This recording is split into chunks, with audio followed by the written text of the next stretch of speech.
liga de la ciencia es alfa, es beta. La liga de la ciencia.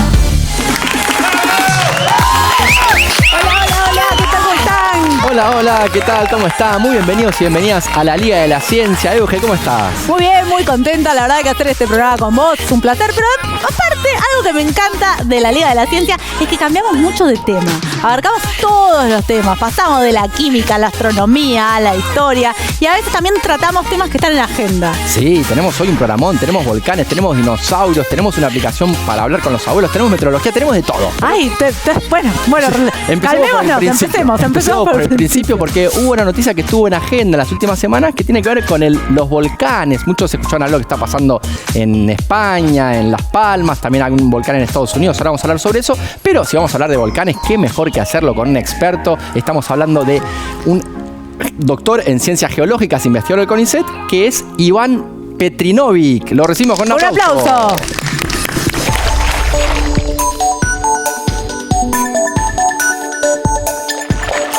Estando en el medio de una pandemia, cualquier noticia sobre volcanes nos da un poco más de miedo, ¿no? Como si se fueran a hacer realidad esas películas futurísticas en donde el mundo explota o cosas por el estilo. Y encima, últimamente, hubo muchas noticias al respecto porque erupcionaron en España el volcán Cumbre Vieja de La Palma y en Estados Unidos un volcán llamado Kilauea.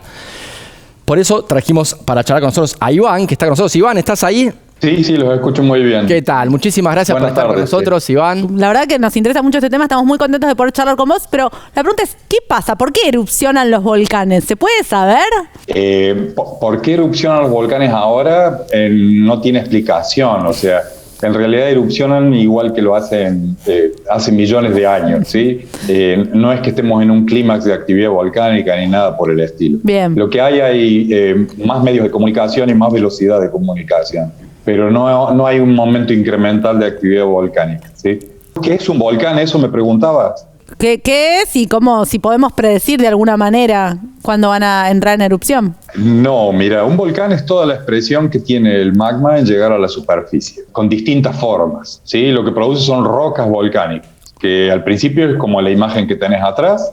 El magma llega a la superficie a entre 800, 1000 grados, ¿no es cierto? Wow. Y se va enfriando paulatinamente, depende de muchas variables de cómo se vaya enfriando, digamos, ¿sí? Y se transforma en una roca volcánica. Los geólogos estudiamos esas rocas y tratamos de reconstruir la erupción, digamos, ¿sí? Hacemos como un viaje al pasado a través de las rocas, ¿sí? Entonces un poco que le podemos establecer el perfil al volcán o la personalidad que tiene, qué tipo de actividad ha tenido en el pasado y de alguna manera prever la actividad que pueda llegar a tener en el futuro, ¿no es cierto? Pero eso es básicamente lo que hacemos los geólogos.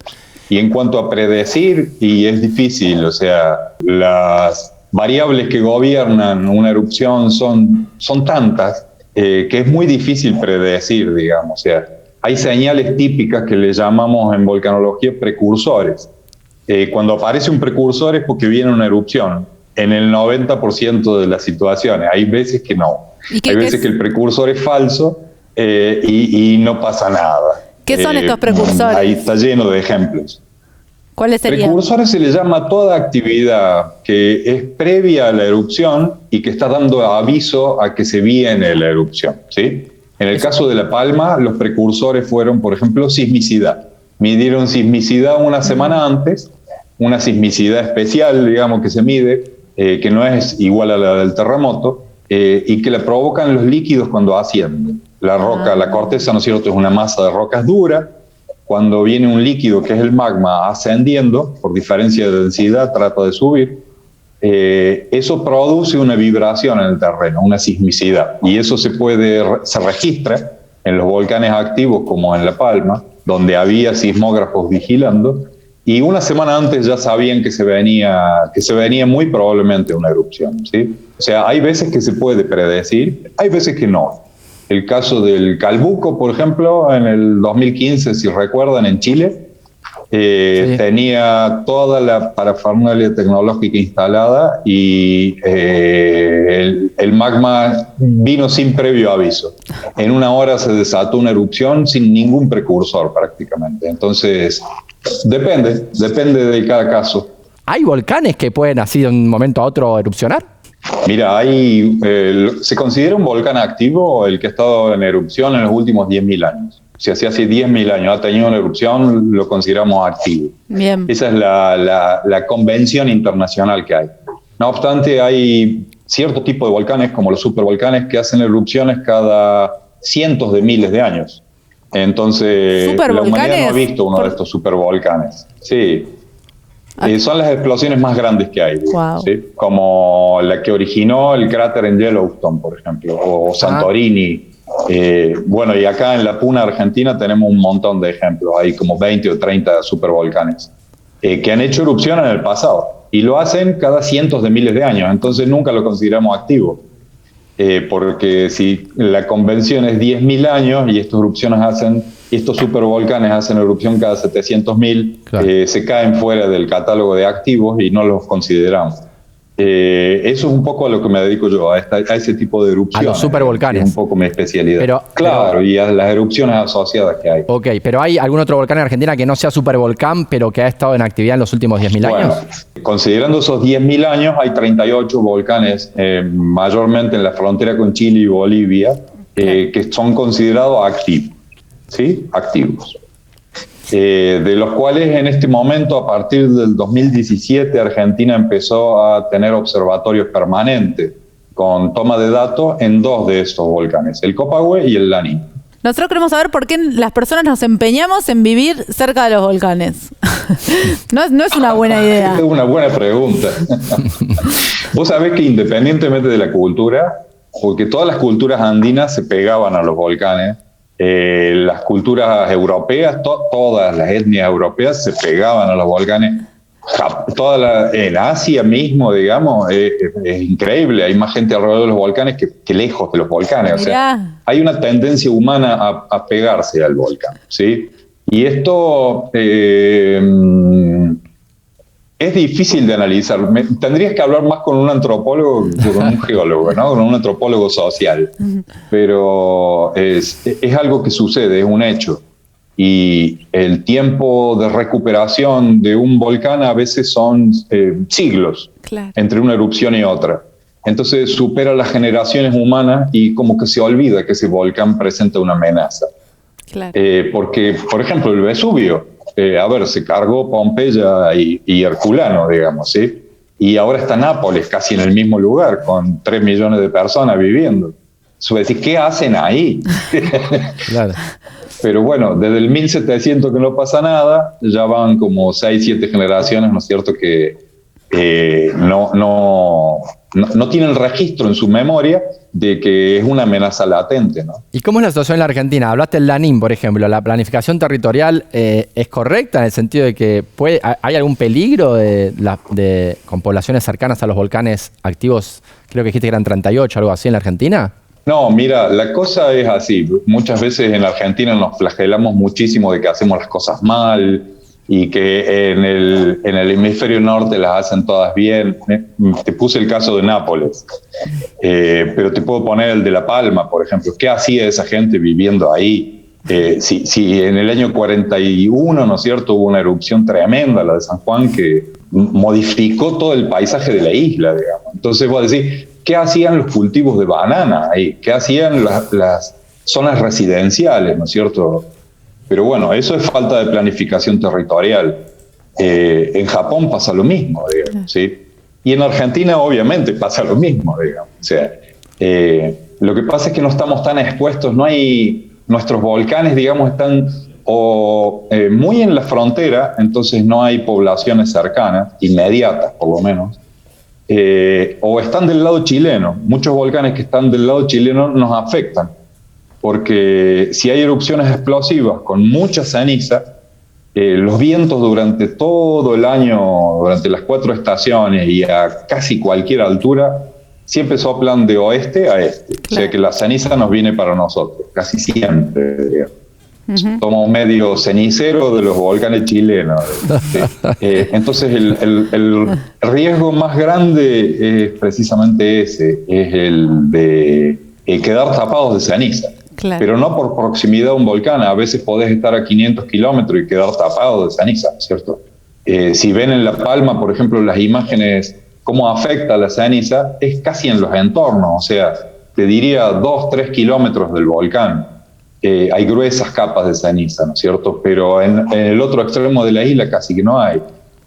Los volcanes andinos producen muchísima más ceniza y afectan, por ejemplo, las últimas erupciones afectaron la Patagonia, ¿no? Sí, yo me acuerdo. En distinto, menor grado, ¿no es cierto? Pero casi toda la región patagónica. ¿Qué ibas a preguntar? A ver qué elijo tu pregunta o la mía. No, te quería preguntar un poco de la situación de la vulcanología argentina. ¿Cuántos grupos de investigación hay? ¿Cuáles son las perspectivas? Mira, la cuestión legal, ¿no es cierto? Está la ley 27.287, que es la ley del Sistema Nacional para la Gestión Integral del Riesgo y Protección Civil. Esa fue promulgada en el 2016, si no me falla la memoria. En el 2016. Digamos que Argentina está dando los primeros pasos en protección civil en cuanto al riesgo volcánico, fundamentalmente. Como te decía, las primeras 2 estaciones permanentes fueron puestas en el 2017, 2018. O sea que recién, digamos, si nos comparamos con el resto de Latinoamérica, somos casi, después de Bolivia, porque Bolivia no vigila ningún volcán, somos el país que menos vigila volcanes, ¿sí? El que tiene una cantidad muy por encima de la media de volcanes activos, ¿sí? Porque con 38 tenemos más volcanes que Ecuador, por ejemplo, o que Costa Rica, pero sin embargo Costa Rica los vigila todos y nosotros vigilamos todos, ¿sí? Esa es nuestra realidad. Claro. Pero es un problema de planificación y de no prestar atención a un problema que existe. Por suerte, a partir de la promulgación de esta ley, avanzamos un poquito en ese sentido, ¿sí? Pero nos falta un largo camino para ponernos al lado, por ejemplo, de Chile o de Ecuador, claro, o de Perú, ¿sí? Que tienen sistemas de vigilancia temprana instalados en la mayoría de los volcanes. Con respecto a los especialistas, digamos, de volcanología, casi todos los provee el CONICET, ¿sí? En este momento yo no te sabría decir porque hay muchísimos chicos muy jóvenes que están haciendo, incluso hicieron una asociación, que es la Asociación Latinoamericana de Volcanología, de jóvenes volcanólogos, Asociación Latinoamericana de Jóvenes Volcanólogos, que unifican, no sé, creo que llegan a 1000 en toda Latinoamérica. Y en Argentina son muchos realmente, pero hasta hace no mucho éramos unos 20, 30 en actividad, con esta especialidad, ¿no es cierto? Y casi todos provistas por el CONICET. Algunos en universidades nacionales, ¿no es cierto? Otros en el Servicio Geológico, pero la mayoría del CONICET. Y eso es uno de los problemas que tiene esta ley que te citaba anteriormente, ¿no es cierto? Esta ley esta ley del Sistema Nacional para la Gestión Integral del Riesgo. Que, por ejemplo, el SEGEMAR es el Servicio Geológico Minero Argentino es el que coordina todo lo que sea actividad volcánica, y con ello el conocimiento que tenemos de nuestros volcanes. Y el CONICET no está invitado a esa mesa de diálogo, digamos, ¿sí? Solamente aporta, así como estoy haciendo yo ahora, ¿no es cierto?, desde un programa de la televisión. Está dicho en la ley que van a convocar si hay algún problema, ¿no es cierto?, pero los que toman la cantidad de información, ¿no es cierto?, que es necesaria para evaluar la personalidad de cada volcán argentino, ¿no es cierto?, está por ley en responsabilidad del Servicio Geológico. ¿Y qué va a hacer el Servicio Geológico? Leer lo que escribimos la gente del CONICET. Entonces ahí ya hay una descoordinación que debiera ser subsanada. Bueno, nos quedaríamos charlando un montón, pero nos tenemos que ir a un corte. Gracias, Iván. Y bueno, si pueden visitar los volcanes, con cuidado. Con cuidado. Nos vemos, Iván. Muchas gracias. Che, un gusto. Nos estamos viendo. Hasta luego. Y ahora nosotros seguimos con la Liga de la Ciencia, tenemos que hacer una pausa, pero no se vayan porque se viene una investigación sobre dinosaurios hecha en la Argentina que es fascinante. Enseguida se las contamos. Es mega, la Liga de la Ciencia es alfa. Hay un portal, hay un sitio, hay un canal donde el conocimiento toma la palabra. Todo Ciencia. Todociencia.com.ar. Mucho más que noticias científicas.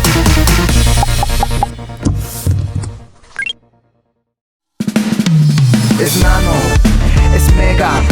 La liga de la ciencia es alfa, es beta. La liga de la ciencia.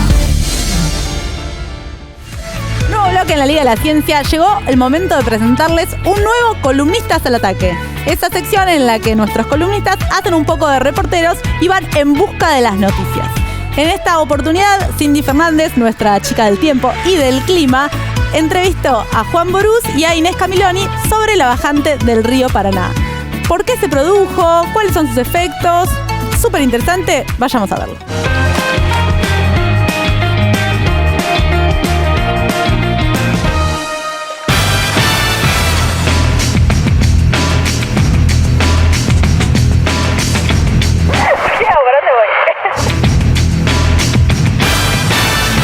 El río Paraná se encuentra en los niveles más bajos de su historia. Por eso vinimos hasta el Dina a conversar con Juan Borús para que nos cuente la causa, las consecuencias y los impactos que tiene esta situación que afecta a uno de los ríos más importantes de Argentina.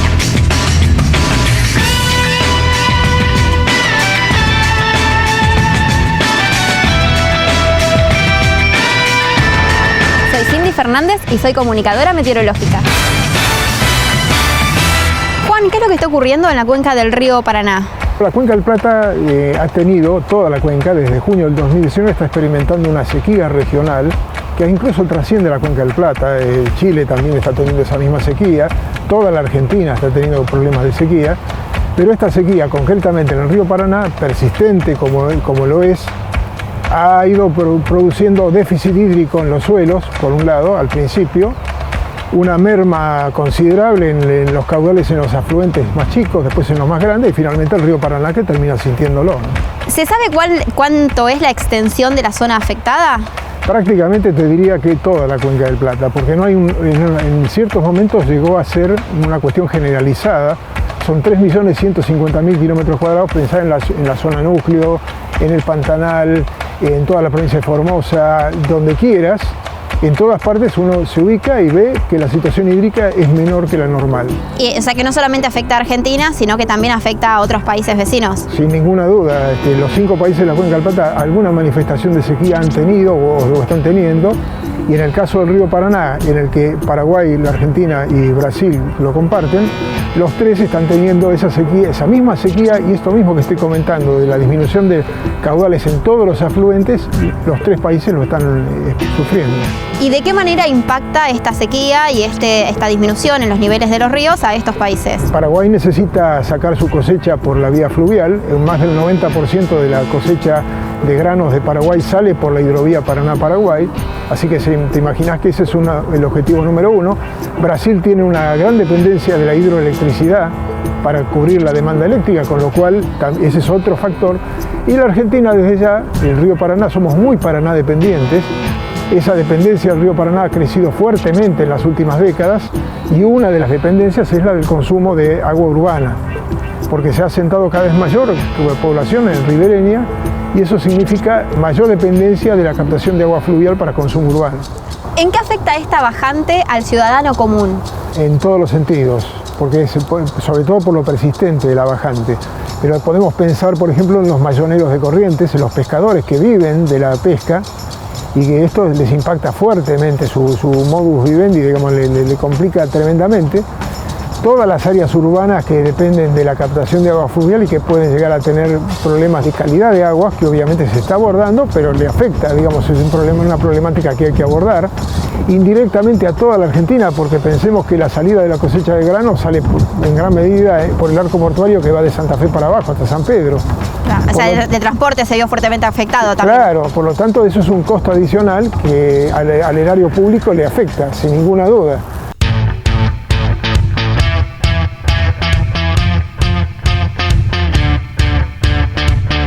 Acá desde Lina, ¿cómo saben, cómo miden que hay una bajante del río? ¿Qué instrumento utilizan? En la Cuenca del Plata y especialmente en la Cuenca del Paraná existen desde hace muchos años, el primero fue en Rosario, escalas hidrométricas.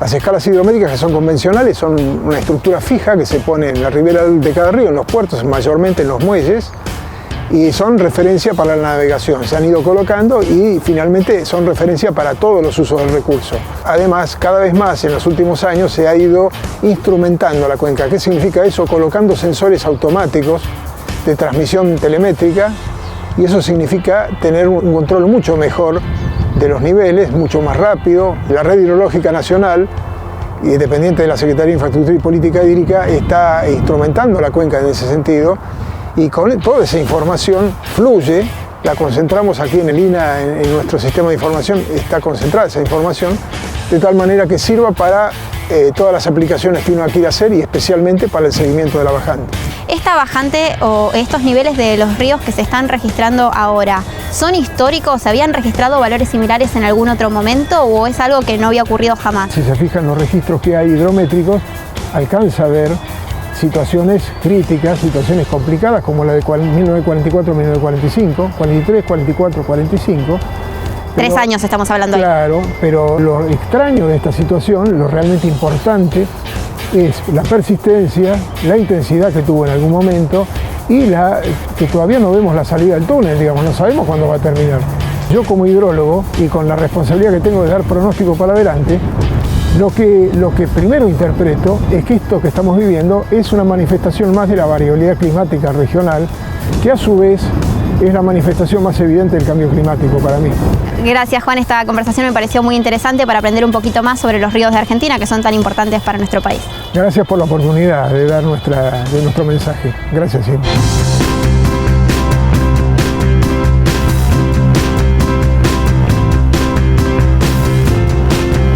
Los impactos que puede tener la bajante del río Paraná en Argentina, Paraguay y Brasil.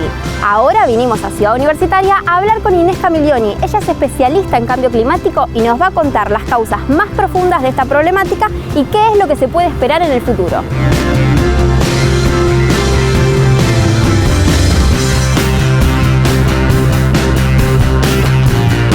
Desde un punto de vista meteorológico, ¿qué es lo que está ocurriendo con el río Paraná? El río Paraná está atravesando un proceso de bajante prolongado que se inició a mediados del 2019 como consecuencia de una fuerte sequía que afecta a la cuenca del Paraná y en su conjunto a una gran parte de la cuenca del Plata, donde la cuenca del Paraná está inserta. Cuando hablamos de una sequía extraordinaria o de la bajante del Paraná, suele asociarse con el calentamiento global. ¿Cuánto de cambio climático crees que hay dentro de esta situación que se está viviendo hoy? Cuando tenemos que establecer esta relación entre las causas y el efecto, estamos viendo una bajante y tenemos que tratar de atribuir las causas, aparece sin duda el cambio climático como uno de los posibles fenómenos responsables, pero también aparecen los procesos en cambios en el uso del suelo, en parte de la cuenca, aparecen procesos de lo que nosotros llamamos la variabilidad natural del sistema climático, y ahí es donde interviene el fenómeno de la Niña. Por lo tanto, podría haber distintos factores atribuibles al proceso que estamos atravesando. En general, una relación de ese tipo entre causa y efecto la solemos hacer desde el punto de vista de la investigación científica una vez que el proceso terminó. Nosotros hacemos en realidad lo que sería como un proceso forense. Una vez que termina, tratamos de ahí avanzar sobre las posibles causas. Y la realidad es que el proceso todavía está ocurriendo. Entonces, cualquier respuesta en principio todavía es en cierta medida especulativa. El cambio climático podría tener que ver porque los estudios que hicimos acerca de variaciones en los caudales de la cuenca del Plata lo que muestran es que en un contexto donde tenemos cada vez más dióxido de carbono en la atmósfera, los caudales tienden a aumentar su variabilidad. ¿Qué significa eso? Que los caudales extremos tienden a ser más extremos y los caudales mínimos tienden a ser más mínimos. ¿Cuál es la investigación que hacen para determinar si es el cambio climático o no? El trabajo de investigación consiste en representar con ecuaciones de la física y de la matemática lo que tiene que ver con el sistema climático, y esto es los intercambios que hay entre los suelos y la atmósfera, los océanos, porque los modelos son globales, entonces intervienen todos los componentes del sistema climático. Entonces básicamente se hacen simulaciones donde tratamos de evaluar si en un contexto donde no hubiera la cantidad de dióxido de carbono que tenemos ahora en la atmósfera, existiría la posibilidad de que ocurra una sequía como la que estamos atravesando. Ese es el mecanismo de generar esta atribución, ¿sí?, entre un fenómeno y el cambio climático. Y además de la cuenca del Plata y lo que constituye lo que es el río Paraná, ¿se está viendo una situación similar en otros sectores de Argentina, en otros ríos, por ejemplo, ya sea Patagonia o más hacia el noroeste? En esas regiones, en el contexto del cambio climático, hay una tendencia a que estos ríos vayan reduciendo su caudal. Los ríos de Cuyo, los ríos de la Patagonia, la mayor parte de los ríos de la Patagonia, no son todos, muestran en los últimos años una clara tendencia a un proceso en la reducción de los caudales. ¿Vos crees que esto tiene una solución, que tanto a nivel nacional como los ciudadanos comunes? ¿Qué podemos hacer? En términos de políticas públicas, nosotros hablamos de la adaptación. Sabemos que, por ejemplo, el río Paraná va a atravesar estos procesos de fuertes sequías o situaciones de extremos de caudal. ¿Cómo nos adaptamos a eso? Con obras de infraestructura, alguna forma de preservar los márgenes de los ríos en términos de cuando hay un exceso de caudal por las inundaciones, o hacer programas acerca de un uso racional del agua en situaciones como la que tenemos ahora de sequías, que eso afecta a sistemas productivos, afecta a la provisión de agua. Todo eso tiene que ver con sistemas de gestión de los recursos hídricos y eso recae necesariamente en políticas públicas. Dentro de las acciones individuales tiene que ver cómo hacemos nosotros uso de un recurso como el uso del agua, por ejemplo, en épocas donde tenemos déficit, cómo hacemos un uso racional de ese recurso en nuestra vida cotidiana. ¿Hay un tiempo estimado ahora de cuándo podría revertirse o podría volver a llover en la cuenca del río Paraná? Está previsto que este proceso de bajante del río Paraná, de sequía, continúe por lo menos por los próximos meses, donde lo que está pronosticado de alguna forma es que el déficit de lluvia va a continuar en la cuenca y por lo tanto no habrá suficiente agua en los ríos. Pero más allá de este plazo relativamente corto de los próximos meses, las proyecciones en el contexto del cambio climático que estamos atravesando lo que muestran es que para la totalidad de los ríos de la Cuenca del Plata, incluyendo el río Paraná, las perspectivas son de una tendencia del aumento de caudal, un aumento progresivo del caudal. Por lo tanto, este es un fenómeno acotado en el tiempo, es prolongado la sequía que estamos atravesando, pero sin duda va a terminar y vamos a atravesar una nueva etapa donde los caudales estarán en una situación normal, volveremos a tener extremos de mucha agua y eventualmente también de nuevos procesos de retracción como el de ahora. Bueno, Inés, quería agradecerte muchísimo por esta entrevista, nos dejó muy claro todo el panorama de lo que está ocurriendo en este sector de Argentina y fue un placer charlar con vos. Igualmente, y muchas gracias.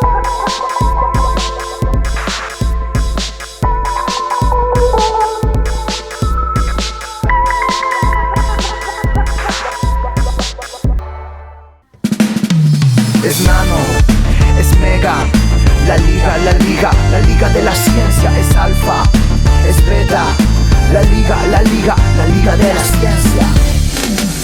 Nuevo bloque en la Liga de la Ciencia. Llega el momento de una sección que inauguramos hace poquito, a la que denominamos Avances que Ilusionan, en la cual, como la ciencia es un proceso y a veces lleva mucho tiempo, nosotros queremos recalcar eso. Entonces, en esta sección lo que hacemos es volver a un tema que ya sucedió. En este caso vamos a estar charlando con una investigadora, pero antes les vamos a mostrar un video de Diego Pol, un paleontólogo, que nos estuvo contando de algunos avances y unos descubrimientos que hicieron hace un tiempito. Vamos a verlo. Cuando nos enteramos de esta nueva publicación de la que formás parte en Nature, enseguida dijimos, pero ¿de qué se trata? Contanos todo, cómo empezó, dónde, cómo fue. Bueno, es un trabajo que venimos realizando hace varios años. Los primeros hallazgos en la provincia de Santa Cruz los hicimos en el año 2002 y luego ampliamos el proyecto en el transcurso de la última década con muchos colegas de Argentina y del exterior. Y entre las cosas que encontramos en el sur de Argentina, se encontraron una serie de huevos que realmente llamaban mucho la atención. Y lo primero que nos topamos fue con una dificultad para tratar de entender de qué estaban compuestas las cáscaras, ¿no? Normalmente los huevos de casi todos los dinosaurios que conocíamos antes Y son muy parecidos a los huevos de las gallinas y de las aves, en el sentido de que la cáscara está compuesta de cristales de carbonato de calcio.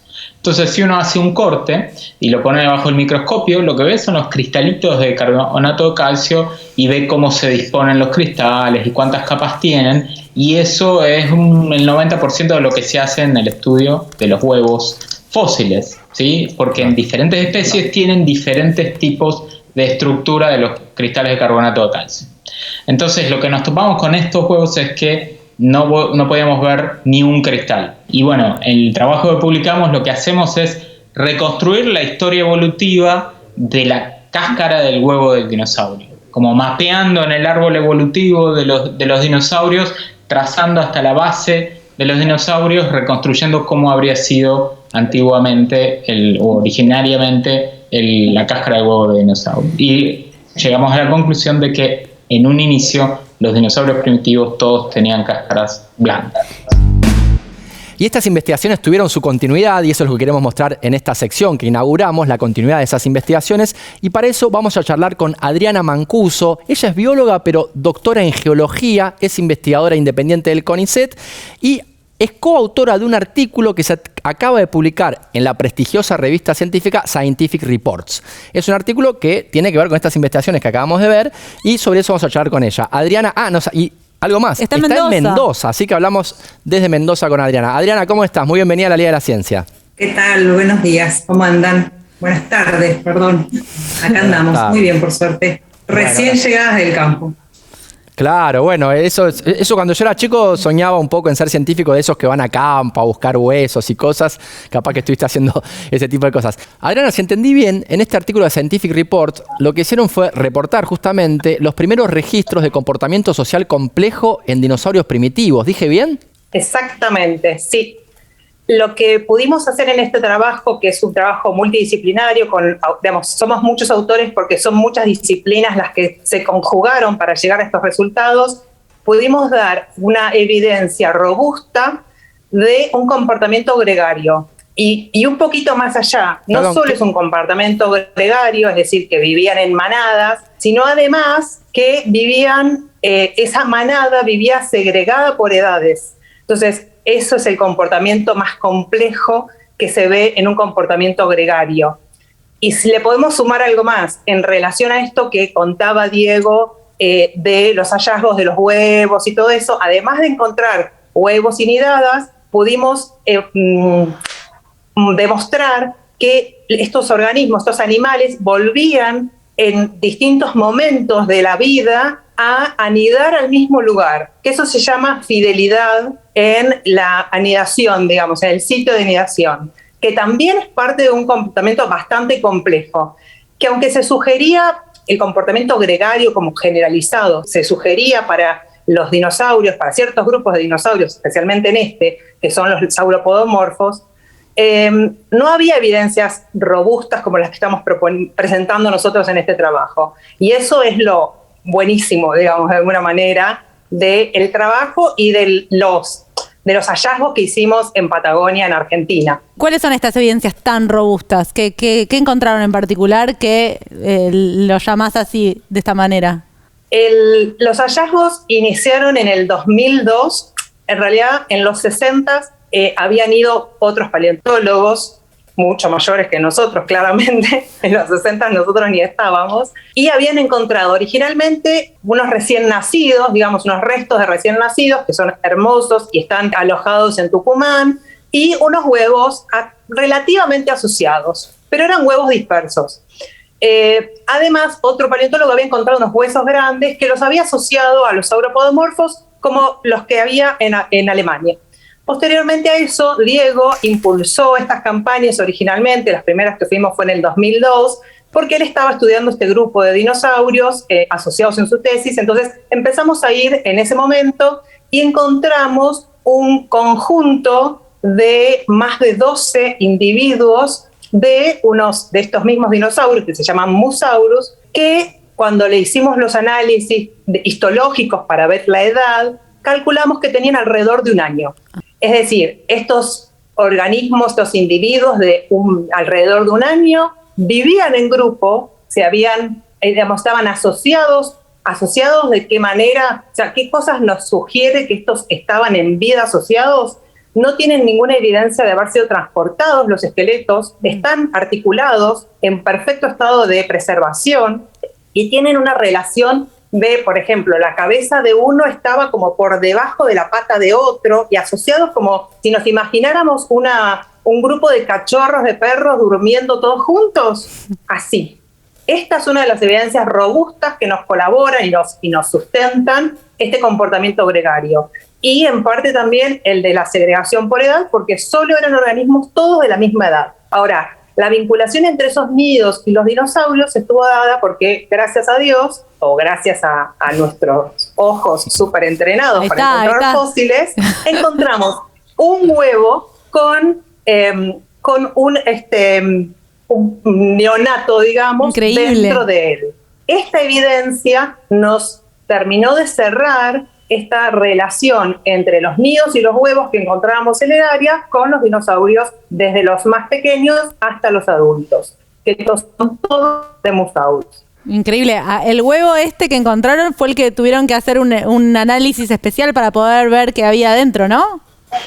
Exactamente. Yo estoy muy feliz porque soy la que encontré el primero, después fueron apareciendo más, por supuesto. Pero hasta ese momento íbamos yendo en la camioneta, me acuerdo, en la campaña, pensando qué era lo que necesitábamos para ajustar esta relación entre los dinosaurios y los huevos que encontrábamos ahí. Íbamos en la camioneta diciendo, tenemos que encontrar un huevo con el neonato dentro. Y bueno, un día de casualidad sí, o sea, caminando por ahí, encontré el huevo y yo me sentí muy feliz. Después aparecieron muchos más igual, ¿no? Pero por lo menos me siento feliz de haber encontrado el primero. Adriana, es fascinante. Cuando decís adultos, ¿cuánto tiempo vivían? ¿Estos 10 años, 50 años, 100 años? ¿Cuánto vivía un dinosaurio de estos? No te podría decir cuánto vivían realmente, porque no estaba ahí para verlo, pero al menos los adultos tienen alrededor, o sea, el registro de adultos que nosotros tenemos tiene alrededor de 10 años, y esos ya serán considerados adultos. Pero es cierto que muchas veces el registro de edad que nosotros hacemos, que es en los cortes histológicos, se puede ver como si fueran anillos de crecimiento, si lo quisieras ver de alguna manera para que la gente lo grafique. Claro. A veces eso se empiezan a acumular y entonces se empieza a ser cada vez más difícil medir cuántos más hay. Al menos podemos contar 10, pero o alrededor de 10, no recuerdo exacto si eran 10 o más o menos por ahí, pero se podría hacer que fueran más, bastantes más, digamos, y no queden tan claramente registrados. Bueno, qué lástima tener que tener esta conversación, pero bueno. Adriana, espectacular. La verdad es que con Andy nos morimos de ganas de ir un día de campaña con ustedes, porque sí que saben divertirse y encontrar un huevo de dinosaurio debe ser una locura. Así que muchas gracias. Muchas gracias a ustedes por promover la ciencia. Bueno, y seguimos promoviendo la ciencia porque ahora nos vamos con el Club del Nerd. ¿Qué te parece, Andy? Sí, tenemos un Club del Nerd de lujo, No se vayan porque enseguida venimos con una aplicación para los adultos mayores que es increíble.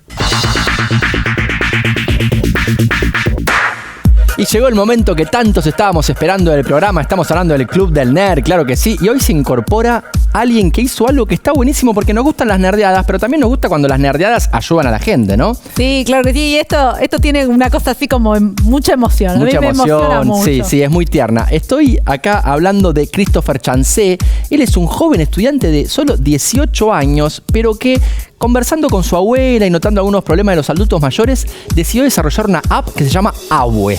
Estamos con Christopher acá. Christopher, ¿cómo estás? ¿Todo bien? ¿Qué tal? Un gusto. Primero que todo, muchas gracias por la invitación. No, gracias por venir. Un lujo. Bueno, contanos, ¿qué es Abue?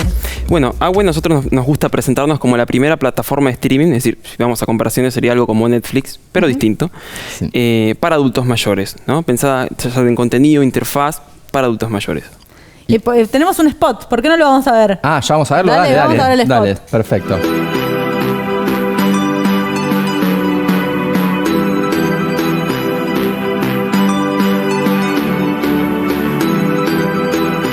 ¿Aburrida? Entiendo. Pruebe esto.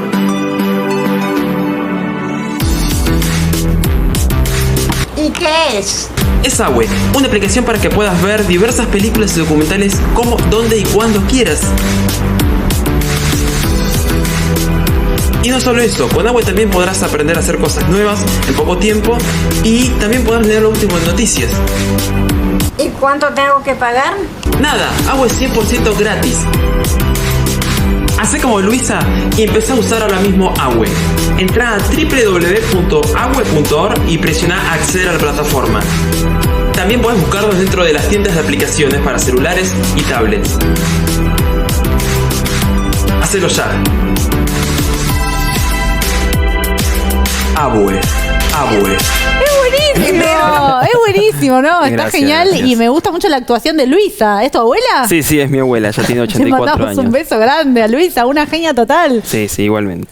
Y ella tuvo que ver con cómo se te ocurrió. Contanos un poco cómo se te ocurrió y cuál es el espíritu de la app. A ver, nosotros ya veníamos de hacer aplicaciones para adultos mayores. El año pasado hicimos otra. Perdón. Cuídalos, ¿no? Cuídalos, sí, exactamente. Te interrumpo un minuto porque veo que hablas en primera del plural. ¿Nosotros por qué? ¿Vos con vos y quién más? Mi abuela, digamos, yo vos me y gusta tu abuela. considerarla cofundadora de mis proyectos, Muy digamos, bien, muy bien. porque más allá de ayudarme a dar la idea, es como mi tester, es decir, yo hago una característica y yo evidentemente no soy un adulto mayor, entonces no tengo sus necesidades, no puedo suponerlas, Claro. así que lo que hago es probamos algo y se lo muestro a ella. Perfecto. Si se defiende sola, entonces está como que ok por ahora. Claro. Y si espectacular. no, bueno, hay que repensar un poco cómo se puede hacer más simple. Claro. Pero estabas contando, entonces, ya habían creado una aplicación, estabas contando cómo surgió la idea y cuál es el espíritu de la aplicación. Sí, nosotros ya veníamos creando aplicaciones para adultos mayores, un poco que dijimos, loco, vamos a crear los años siguientes más aplicaciones para adultos mayores.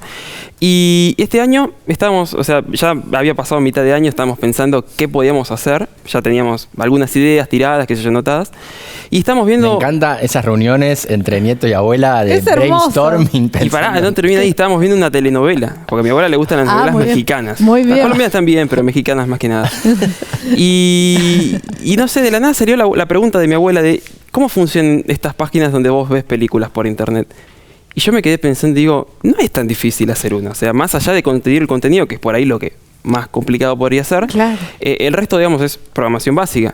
Entonces, me senté con ella de vuelta, así como con Cuídelos, y empezamos a diseñar un poco cómo podría ser, qué podría tener.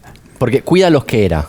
Cuídalo sigue siendo una Sí, aplicación para que el adulto mayor pueda reportar situaciones de emergencia, pérdidas y caídas a distancia, ¿no? Muy bien. En cualquier parte. Por ejemplo, va al supermercado, al chino, y por ahí se siente mareada, y por ahí además de llamar a la ambulancia, un servicio de emergencias, mientras pasan 20, 30, 40 minutos entre que llega el servicio, puede avisarle a todos sus familiares con la aplicación. O sea, Claro. entra, emergencia, confirmar, listo. Claro, Aprieta claro. un botón y le manda un mensaje a sus cuidadores, Claro. a los familiares que estén Y cerca. además, por lo que pude ver en el spot, la usabilidad es como que las letras están grandes, Sí. los botones son intuitivos, todo eso es diseño tuyo, pero además que veo que el proceso de diseño la involucra a tu abuela porque lo tenés que testear. Sí, tanto a mi abuela como a mí, digamos, un poco lo que nos gusta es mostrar lo complejo como algo simple. Bien. Por ahí vos ves 4 o 5 botones, pero la realidad es que por detrás obtenemos muchos datos de los sensores del celular, ya sea GPS, la velocidad, la altura, y se los mandamos todos a la persona cuando reporta una emergencia, ¿no? ¿No se animó a venir Luisa al canal? No, Es tímida. lamentablemente no, a ella un poco no le gusta esto de hablar. Pero actuó muy bien en el Sí, spot, igual Sí, hubieron sí. varios intentos, pero... Varias tomas. Sí. No, estuvo muy bien, estuvo Espectacular. muy bien. Bueno, Sí. Y bueno, entonces nos contaste los Cuídalos y ahora contanos qué es Abue. Sí, Abue viene con una propuesta distinta. La idea de Cuídalos era proteger a las personas, en este caso es entretenerlas dentro de casa.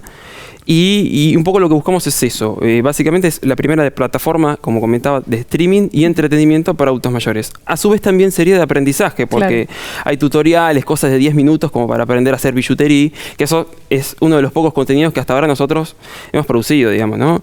Porque aparte producen contenido Claro, para la sí, plataforma. sí. O sea, son como estas plataformas que además también hacen sus propios documentales, películas, series. Claro, y exactamente eso, porque además de los tutoriales y las películas, que algunas las fuimos consiguiendo con acuerdos, otras ya en el dominio público, estamos trabajando ahora mismo con la ayuda de inteligencia artificial para remasterizar películas de 1920, 1930. Es una genialidad. Pasarlas a 4K, colorizarlas y mejorar el audio, por supuesto, y subirlas como para revivir esas grandes historias como El hombre indestructible, el moderno Sherlock Holmes Esas son películas de 1920. Ay, qué bueno, quiero ser adulta mayor y que exista AWE, o sea, que y no queda ahí, porque después hay juegos, por ahora hay un par, pero vamos a seguir sumando, ya sea de cartas, memoria, un poco para estimular, ¿no? Claro, es re importante. Además de todo esto, claro, buscamos que se puedan mantener informados, así que hay un lector de noticias donde tomamos las noticias de los principales medios de cada país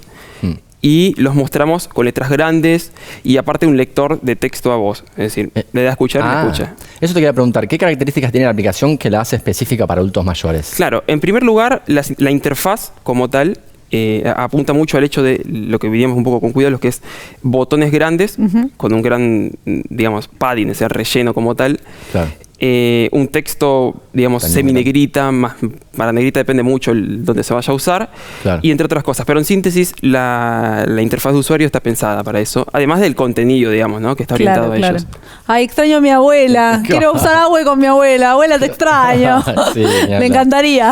Sí, ni hablar. ¿Y qué tienen pensado de acá en adelante? ¿Cómo es la proyección de AWE? ¿Empezó bien igual, de todas formas? Empezó bien. Mira, exactamente ayer, lunes, se cumplió una semana desde que la lanzamos. Bien. ¿Una semana? Sí. Yo ya me la bajé. Ah, recién la acaban de lanzar. Y mira, ya hay más de 1000 usuarios. Bien, y ya cubrimos básicamente todo el continente americano, excepto un par de países en América Central, pero son islas. Qué espectacular. No la vendas. No la vendas. Van a venir a querer a comprártela. Pará, ¿y cómo no. ¿Y cómo llegaste a que se la bajen 1000 personas? ¿Cómo, a través de qué medios la difundiste? Sí, mira, en primer lugar, se difundió en algunos medios de comunicación, además de que nosotros tenemos una campaña de publicidad activa y hemos llegado a muchas personas con este spot de mi abuela, digamos. Que es una genialidad. Sí, y también te podemos encontrar en las redes sociales, ¿no? Sí. Perfecto. Como ahí nos vamos enterando a las novedades. Sí, exactamente. Sí. ¿Y cómo repercutió con otros adultos aparte de tu abuela? ¿Tuviste alguna info? Sí. Más allá de las reseñas, que hay un par en las tiendas, un poco porque estamos, además de ser una web, una aplicación para teléfonos, es una aplicación para computadoras con Windows 10, incluso Windows 11, que salió hace poco también. Es una plataforma, digamos. Claro, sí, ya es una plataforma que está abarcando varios tipos. De hecho, está en la tienda de Amazon, digamos, te la puedes descargar ahí. Bien. Y bueno, hemos recibido algún feedback de cosas para mejorar, qué sé yo, algún detallito que a algunos adultos mayores les gustaría, pero en líneas generales estamos bien, digamos. Además de que amigas de mi abuela lo estuvieron probando. Bien las amigas. Sí. ¿Cómo aprendiste a hacer aplicaciones? Sí, en realidad todo se remonta a los 8 años. Bien, me encanta. Vamos a los 8 años. Bueno, yo tenía una computadora con Windows XP, que era la de casa y demás.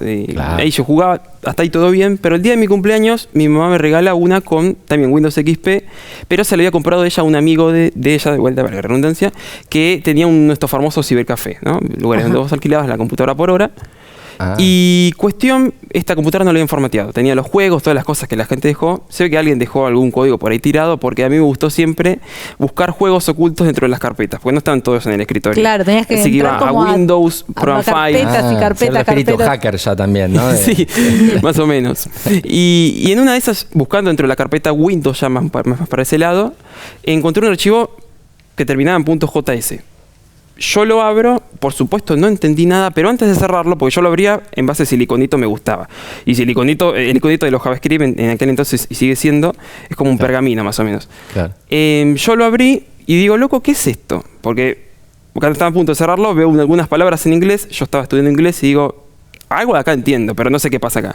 Así que copié el nombre del archivo, fui a Google, empecé a encontrar tutoriales, cosas que JavaScript es un lenguaje de programación, todavía sin entender nada. Ay, me encanta esta historia. Entré un tutorial de 5 pasos para empezar, qué sé yo, copié y pegué en el Notepad, ejecuté bien el navegador mi nombre y dije, ¿para qué es esto? Y empecé así, copiando y pegando, hasta que a los meses realmente me di cuenta que era lo que hacía, digamos. Empecé haciéndolo así sin saber qué hacía. O sea, programaste sin saber que estabas programando. Es hermosa la historia. ¿Y fuiste siempre autodidacta? ¿Después seguiste solo aprendiendo? Sí. Con el tiempo empecé además a lenguajes como tal un poco más pesados, PHP, .NET, cosas un poco más sofisticadas. Y a los 12 hice mi primer proyecto, que fue una red social para conectar gamers con desarrolladores de videojuegos. Esto tiene su costo, porque tenés que hospedar todo ese contenido. Sí. Y tu tiempo. Y tu tiempo, claro. ¿Y cómo se financia hoy en día? ¿Cuáles son los planes para poder? Porque por más que hoy en día los financies a pulmón, si vos querés que esto crezca, necesitas programadores, desarrolladores. Sí. ¿Tenés algún plan de negocios, digamos, en vista? Sí, por supuesto. A ver, AWE al día de hoy, por hoy, aguanta muchas personas a nivel tráfico y demás. Y además estamos hablando de transmisión de video, por lo que, digamos, Claro. el ancho de banda se va muy arriba. Claro. Estamos hoy por hoy con un programa con el que ya estábamos antes, para cuidarlos también, que es IBM Cloud for Startups. O sea, IBM es un poco nos está ayudando con esta Bien. cuestión de los servidores. Bien. Nos están, digamos, soportando en ese sentido y así es como estamos manteniendo agua, digamos. Soportando, lo trajiste el inglés, digamos, están financiando, ¿no? Sí, sí, sí. Supporting, sí. Sí, exactamente. Si no parece que me soportan, bueno. Está Está bien. muy- Y bueno, y nos estabas contando que vas a estudiar ingeniería en sistemas. Sí, tengo planeado estudiar, seguir un poco este ámbito de sistemas. Porque estás en quinto año, ni siquiera terminaste la secundaria todavía. Sí, todavía no termino la secundaria. Ay, me encanta. El Club del Nerd, Sí, conocer a sí, personas como vos sí. es realmente Gracias. súper, no sé, me hace feliz. Sí, está buenísimo, está buenísimo. Tenemos que ir cerrando. Está Christopher, ¿algún otro último mensaje, algún chivo, algo que quieras decir?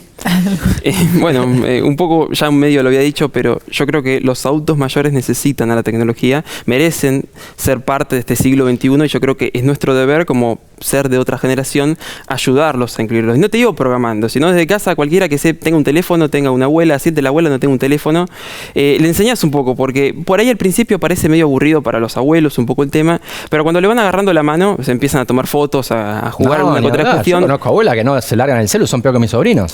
Claro, entonces deja el ahí celu un poco. ya les cambiás la vida directamente, porque Claro. les das algo que les mejora todos los días. Entonces yo creo que está bueno eso, ¿no? De incluirlos. Excelente. Cris, un lujo que seas parte acá Sí. del Club del Nerd. Gracias por contarnos y bueno, mucha suerte. Y yo voy a Gracias. invertir en la empresa esta. Sí, Este sí, proyecto yo también. Sí, se voy a puede invertir, hacer. voy a invertir. Se puede, reinvertimos, sos todo lo que está bien, Christopher, así que muchísimas gracias. Bueno, se nos fue el programa, voló, pasó rapidísimo. Sí, ya se terminó. Pero nos queda un consuelo que es que nos vemos la semana que viene. ¿Dónde? Acá, en la Liga de la Ciencia, en la pantalla de la televisión pública. ¡Chao! ¡Hasta la semana que viene! Nos vemos. Muy excitado, un neutrón descolocado, un genoma descifrado, un fantasma del pasado, un microbio liberado, un pronóstico acertado, un desastre anunciado, un volcán descontrolado. Es nano, es mega, la liga de la ciencia. Es alfa, es beta, la liga de la ciencia. Yeah, one shot. Hey yo, un protón muy excitado, un neutrón descolocado, un genoma descifrado, un fantasma del pasado, un microbio liberado, un pronóstico acertado, un desastre anunciado, un volcán descontrolado. Es nano, es mega, la liga de la ciencia.